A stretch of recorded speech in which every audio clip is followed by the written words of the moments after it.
Hola, hermanos y amigos, ¿cómo están? Bienvenidos a nuestro programa en español de estudio de la Biblia.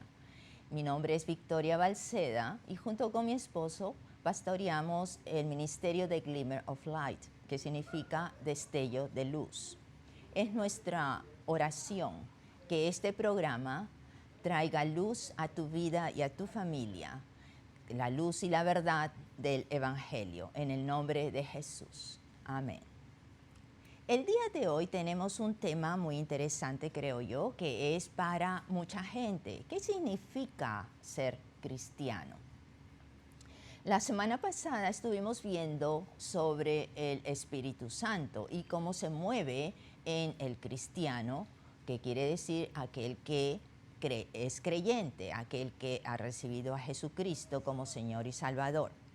Pero más que una declaración doctrinal, más que una disciplina de oración o prácticas de ir a la iglesia, obediencia, conducta moral, más que todo eso, ¿qué es? El ser cristiano es seguir a Cristo, es creer en Él, es Cristo mismo. Por eso es el nombre que viene de su nombre, Cristo, cristiano, aquel que lo sigue. Es tener fe en Él y es la obediencia a Él y el amor con Él y por Él. ¿Cómo le demostramos este amor? A otros, a nuestros compañeros, al resto de la humanidad, porque Dios es amor. Y si Dios está en nosotros, entonces vamos a reflejar ese amor hacia otros. Siempre lo que tenemos adentro es lo que va a reflejarse hacia afuera. Nunca es al revés, nunca es de afuera para adentro. Por eso es importante cómo lo moldeamos, cómo lo hacemos crecer, cómo incubamos y crece ese amor y ese conocimiento de Cristo Jesús en nosotros. El apóstol Pablo nos habla en Gálatas 2:20 que con Cristo he sido crucificado y ya no soy yo el que vive, sino que Cristo vive en mí. Y la vida que ahora vivo en la carne, lo vivo por la fe en el Hijo de Dios, el cual me amó y se entregó a sí mismo por mí. ¿Qué es lo que quiere decir el ser crucificado? Que Él murió por ti y por mí. Él ha muerto y ha tomado nuestra posición, porque nosotros ya estábamos condenados a muerte antes de llegarlo a conocer, antes de que Él aceptar ese sacrificio y hacerlo Señor y Salvador de nuestras vidas. El resultado de ese sacrificio es lo que nos va a dar la resurrección, nos va a dar la vida en esta vida, en este mundo, así como en el posterior, en el eterno. Pero Pablo afirma aquí en Gálatas 2:20 que ya no está vivo. Pero ¿cómo que ya no está vivo? Sí estaba vivo en ese tiempo cuando escribía esta epístola. Lo que quiere decir él que el viejo Pablo, el Pablo de antes de conocer y aceptar a Jesucristo, el Pablo que perseguía a todo creyente porque creía que le hacía un favor a Dios, estaba defendiendo a Dios y estaba en contra de los que seguían a Jesús, hasta que un día en su camino a Damasco, Jesús se le aparece con su fulgor, lo deja ciego y él escucha la voz diciéndole: yo soy Jesús a quien tú persigues. He allí cuando Pablo se da cuenta, porque se le abre el entendimiento y esa experiencia que tuvo personal con Jesús es que lo hizo cambiar. Hubo una transformación en su vida. Ese viejo Pablo, ese Pablo anterior a ese encuentro, es el que murió en espíritu. Ya no era la misma persona, ya no pensaba de la misma persona, como la misma persona, ya no perseguía a los creyentes. Empezó a ver las cosas de diferente ángulo, a amar al prójimo, amar a cada uno de los que tenían alrededor, de los que antes odiaba. Ahora les demostraba amor. Y por supuesto la gente estaba asustada porque no creían que ese amor era verdadero. Entonces ese viejo Pablo es el que había ya muerto y ahora había nacido un nuevo Pablo, en donde representaba a Jesucristo, había recibido las revelaciones e iluminación de la palabra a través de él mismo, de Jesucristo mismo, y ahora él estaba enviado al mundo para predicar el evangelio de Jesucristo, para darlo a conocer a los gentiles. ¿Quiénes son los gentiles? Aquel que no es judío. Antiguamente se conocía solamente dos clases de personas, los judíos y los no judíos, llamados gentiles. Pablo era una transformación, un testimonio directo de los cambios que Dios puede hacer en cada una de nuestras vidas. Ya no era egoísta, ya no pensaba en él mismo ni las cosas que había aprendido por intelecto o por enseñanza, obviamente, o por tradición. Ya no seguía las leyes al pie de la letra como le indicaban, porque Jesucristo le había dado otro tipo de enseñanza, otra revelación. Que quien lo ama, quien lo sigue a él, toda la ley de Moisés ya está cumplida en su amor, en lo que él nos muestra y cómo nos quiere dirigir. Entonces ahora Pablo ya no era el mismo Pablo de antes, sino Cristo vivía en él y era una persona nueva, un Pablo vuelto a nacer. Y ese es el término que se usa, el volver a nacer o criatura nueva. De la vida cristiana, la base, la fundación, la piedra angular, es el pilar que sostiene toda nuestra vida, toda nuestra doctrina o creencia o enseñanzas, es Cristo Jesús. Si Él es Señor de tu vida, puedes decir que eres seguidor de Jesús. Pero si no lo has hecho Señor y Salvador y dueño de tu vida, entonces tú no puedes decir que eres seguidor de Cristo o discípulo de Cristo. Es así de fácil. Porque si Él controla tu vida y es dueño de tu vida, Él va a tomar las decisiones por ti, te las va a hacer saber y tú vas a depender de sus reglas, vas a depender de sus indicaciones y lo que Él quiere demostrarte y hablarte. Y no de lo tuyo, de lo que tú crees, de lo que tú piensas, de lo que tú deseas o lo que has aprendido. Son dos cosas muy diferentes una de la otra, una enfrente de la otra. Es con Él o sin Él. Y sabemos que sin Él nuestro destino no es llegar al cielo. Con Él llegaremos y estaremos allí con Él. ¿Y cómo se hace? ¿Cómo se hace el recibir a Jesús? ¿Cómo cómo me convierto en discípulo de Jesús? ¿Cómo sigo sus enseñanzas? Soy obediente a Él. Entonces solamente es reconocer que tú necesitas un Salvador. Y el Salvador es Jesús. Y que Él fue a la cruz para salvarte y para limpiarte de pecado. Entonces reconoce primero que necesitas un Salvador y que Él es el Hijo de Dios, que tiene el poder de hacerlo, porque Él es limpio, el único hombre, Dios que se hizo hombre y que no tuvo pecado en Él. Y reconoce que necesitas el perdón de tus pecados.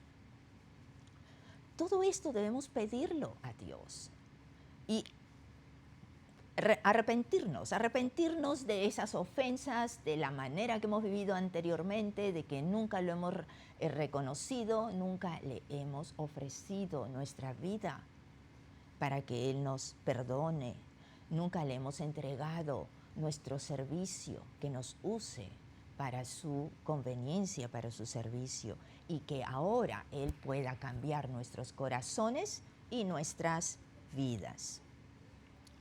es la mejor oportunidad que cualquier ser humano pueda recibir.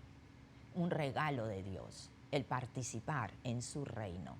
Porque en Colosenses 1:13 nos habla de que Él nos libra del dominio de las tinieblas y nos ha trasladado, no está hablando de Dios Padre, y nos ha trasladado al reino de su Hijo amado.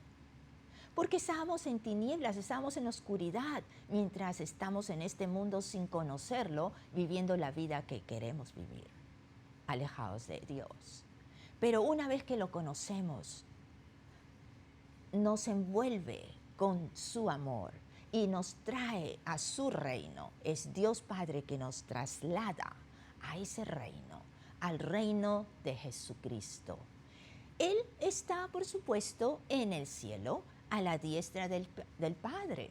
Y nosotros estamos aquí en la tierra. Por eso cuando oramos le decimos, venga tu reino aquí en la tierra. Que venga ahora, que venga porque yo estoy aquí viviendo en esta tierra. Y puedo recibir por la relación que tenemos de la oración, a través de la oración es nuestra comunicación directa.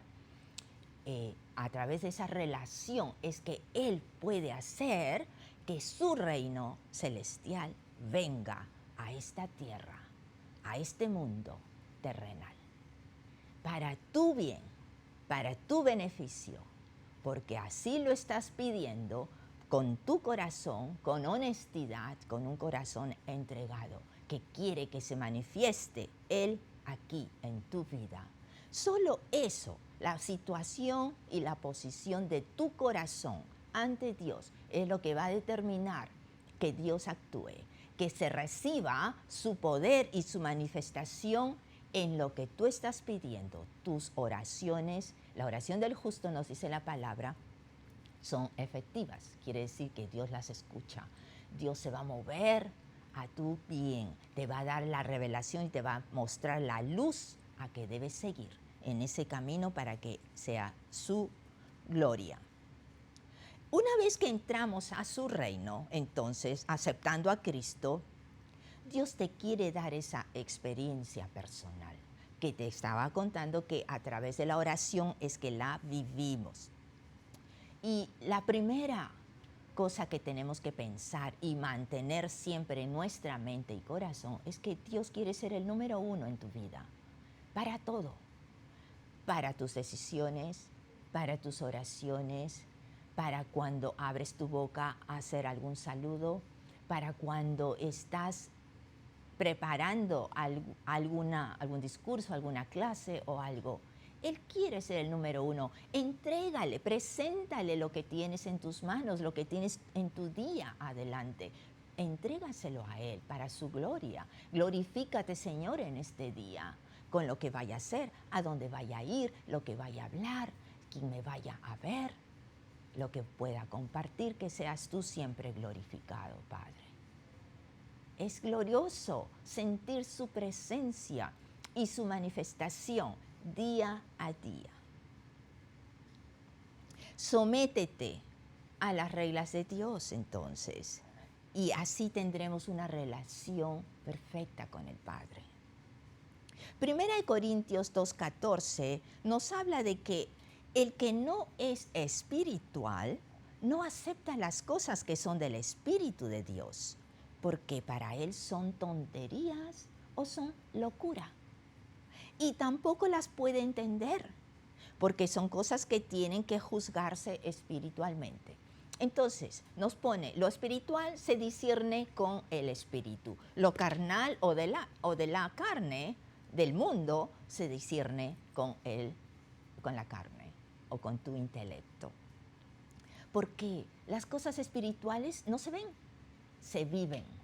A veces no se sienten, pero se viven. Puedes declarar, puedes ver con ojos espirituales, porque los mismos sentidos que tenemos físicos los tenemos espiritualmente. Cuando los usamos porque Dios está obrando a través de ellos, entonces es cuando tú puedes ver ese reino, el reino de los cielos. Puedes ver la obra de Dios en diferentes aspectos, en tu vida o en la de alguien más. Puedes entrar en esa comunicación que solamente la recibe tu espíritu y la puedes seguir llevando adelante por fe. Pero luego que has recibido y tienes esta relación, ¿qué es lo que pasa? Ya recibí a Jesús, mi vida está cambiando. ¿Qué es lo que pasa dentro de ti? ¿Deseas realmente seguir avanzando en ese camino o quieres quedarte estático? No, si yo asisto a la iglesia de cuando en cuando, o a veces sí, asisto seguido en el invierno porque en el verano me voy de paseo, me voy a la playa o algo. O ya me bauticé también, sí, yo he aceptado, soy cristiano. Pero ¿qué tipo de cristiano o cristiana eres? ¿Qué es lo que quiere Dios, cómo quiere que vivas esa vida de cristiano o cristiana? Dios tiene solamente una meta para ti, y es que cuando salgas de este mundo terrenal, llegues a donde Él. Pero es más que llegar y aceptarlo solamente, conocerlo, es estudiar su palabra, es avanzar en ella, es comunicarse abiertamente en cualquier lugar con Él y poder recibir de Él también, así como también recibir el conocimiento de su palabra, la revelación y madurar en ella. Un bebé no va a comer comida de adulto porque se atraganta. El bebé recibe las bases, lo simple de los alimentos primero. Empieza por la leche y luego va avanzando hasta que ya puede comer carne. Y la Biblia es bien explícita en eso. Cuando nos habla en Hebreos 6, del 1 al 3, nos dice que, por tanto, dejando ya los rudimentos de la doctrina de Cristo, vamos adelante,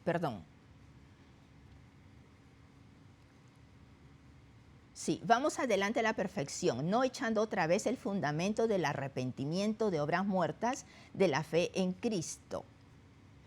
Debemos madurar, no mantenernos en los alimentos básicos. No está bien quedarnos solamente con la leche. Tenemos que seguir avanzando. ¿Y quién nos ayuda a madurar? El Espíritu Santo, porque nos va abriendo el entendimiento. Hebreos 5:12 nos dice que, pues, aunque ya debierais ser maestros, ya has avanzado al punto de poder enseñar a otros. El poder haber llegado a ser maestros, otra vez tienes necesidad de que alguien te enseñe los principios elementales de las cosas de Dios. Y que haber llegado a tener necesidad de leche y no de alimento sólido. O sea, otra vez, en vez de avanzar, estás retrocediendo o estás ya ¿cuántos años tomando leche? Estás en el mismo sitio. ¿Por qué no avanzas? ¿Por qué no has madurado? ¿Por qué no has crecido? ¿Por qué no has estudiado de su palabra? No llegas a conocer un poco más de las cosas de Dios. ¿No es difícil? Enrólate en algún estudio bíblico, habla con otros hermanos, participa en diferentes actividades de la iglesia. Todo esto ayuda a compartir testimonios, a escuchar de otros lo que Dios hace en la vida de ellos. Te ayuda a crecer y a entender abiertamente y en acción las cosas de Dios, cómo actúa la palabra de Dios. En 1 Corintios 3, 1 y 2 nos habla de que ya no puede hablarles como a espirituales, sino como a carnales, como niños en Cristo. ¿Por qué? Los corintios eran paganos, habían salido dejando la idolatría atrás y había recibido el evangelio a través del apóstol Pablo. Estaban conociendo ya la palabra, estaban empezando a caminar en el evangelio, en el conocimiento de Dios. Pero de repente, su carnalidad, ¿qué quiere decir?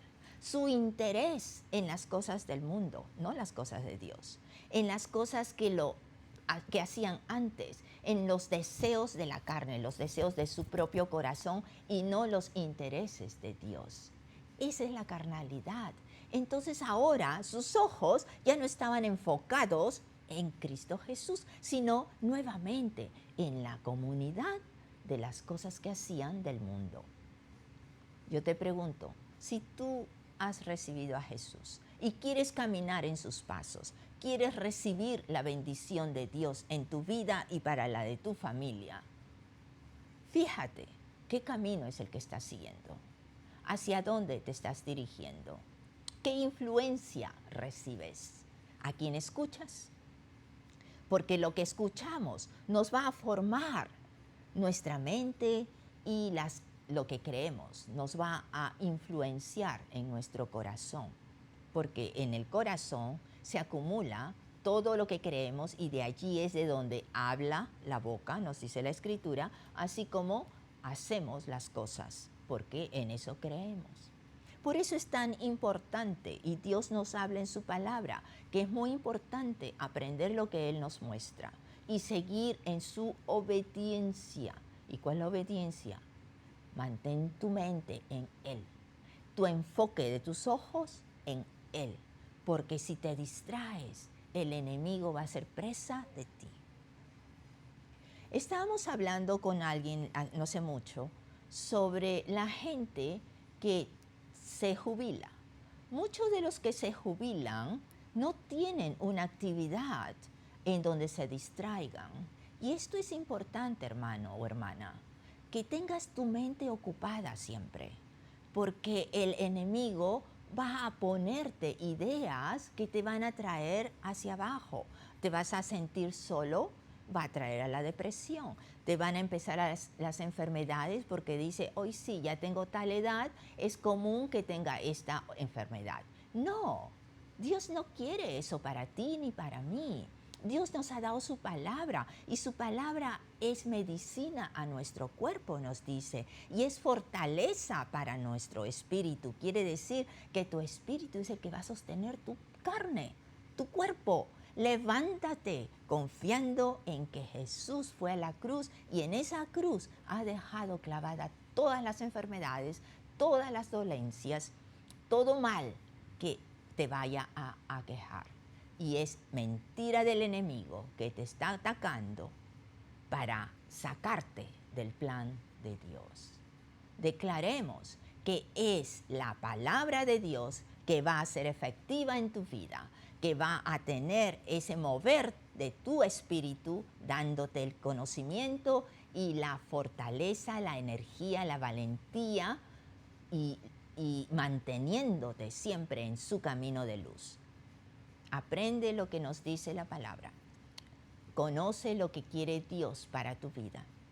Cuando Él dio la ley a Moisés, le dio bendiciones, una lista de bendiciones en Deuteronomio 28 nos nombra, una lista de bendiciones, pero también si es que lo obedeces, lo recibirías. Pero si no lo obedeces, si sigues tu camino por donde quieres ir, entonces Él no te va a bendecir, sino que todos los males te van a venir.